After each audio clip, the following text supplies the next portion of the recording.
Placée sous le signe du partenariat, cette troisième et dernière journée de la conférence africaine des startups a été marquée par la signature de nombreux accords entre jeunes pousses algériennes et africaines, portant notamment sur le développement technologique, la mobilité, les solutions numériques et l'économie bleue. Plusieurs partenariats destinés à accompagner les jeunes dans l'intégration de solutions digitales et l'accès au marché ont également été conclus. Autre moment fort, la start-up algérienne Qarib a annoncé une levée de fonds réussie, un signal fort pour l'écosystème local qui ambitionne de s'imposer à l'échelle continentale. En fait, aujourd'hui, on a célébré plusieurs actions. Il y a eu beaucoup de contrats d'open innovation entre entreprises algériennes et start-up, sinon entreprises algériennes et start-up africaines. Et aussi, suite aux orientations de M. le Président, il y a une action des fonds qui a été lancée en IATF pour les 30 start-up africaines qui étaient là dans l'événement de l'IATF.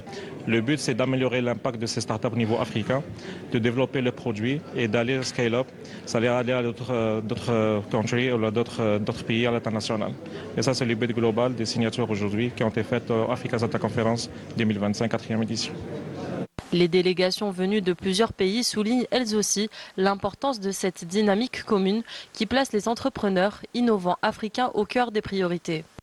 Ça remplit ce pourquoi on est là.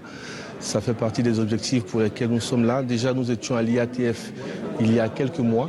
C'est dans la continuité. African Startup Conference vient renforcer cet écosystème africain que nous voulons construire. L'objectif étant de permettre à ces écosystèmes de converger ensemble, de participer à l'intégration des pays et surtout à la communication entre les startups de toute la communauté africaine.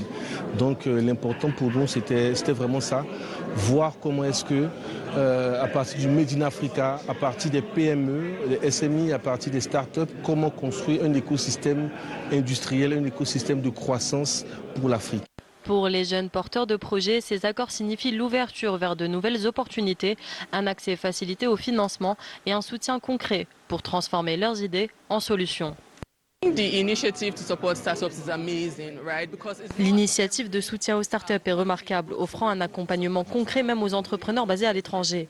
Le financement reçu du gouvernement est précieux pour nous et nous motive énormément. Nous sommes profondément reconnaissants pour cette opportunité et l'accueil qui nous a été réservé.